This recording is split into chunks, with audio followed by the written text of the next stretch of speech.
Mga puso sa kaangot nga balita, muddy stream flow ukon nga tawag balang alahar. Na eksperyensya nasa pila ka bahin sang Lakaselyanan, Negros Occidental, pati man sa Canlaon City, probinsya sang Negros Oriental. Banwa sa Lakaselyanan ginpaidalom na sa state of calamity. Jaring balita, kagintutukan ni Kapuso Irene Pedreso live gikan sa Banwa sang Lakaselyanan. Lin, kamusta na mga kapuso tadira?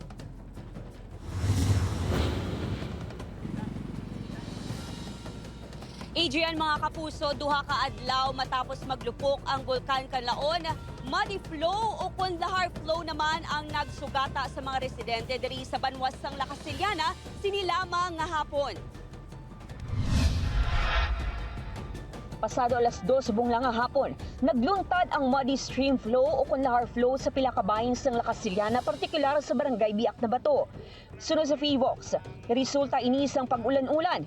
Ang tubig ulan amo ang nag-wash out sa deposito nga ashfall nga amo subong ang makita nga nagailig sa riverbanks kag naglabot na sa pila ka mga dalan. Ang mga deposits, kumbaga nga mga ash fragments during the eruption sang June 3, syempre nang-settle na siya sa flanks ng aton nga volcano.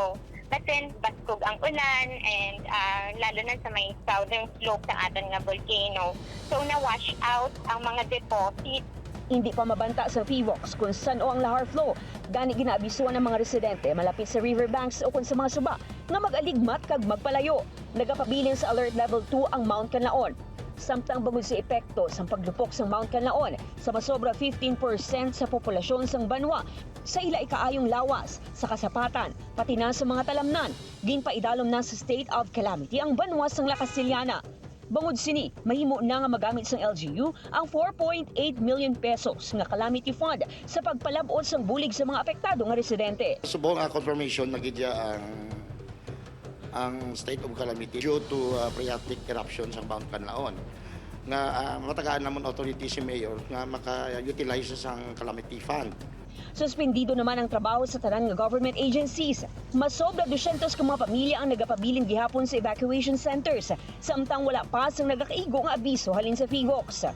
Sa evacuation center, hindi naman malikawan sa pila ka evacuees nga magkabalaka sa nabili nila nga mga kagamitan kag kasapatan. Si Nanay Teresita, ginalingaw nilang ang iya kaugalingon.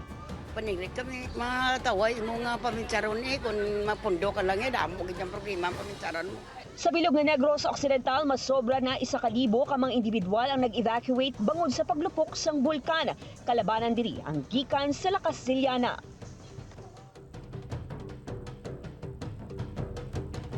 Adrian, sa karon temporaryo nga ginsaradaan ang dalan sa mga motorista kag sa mga residente nga nagapuyo malapit sa lugar. Hulto naman suno sa LGU ang ila abiso para sa mga apektado nga mga residente. Balik sa imo, Adrian.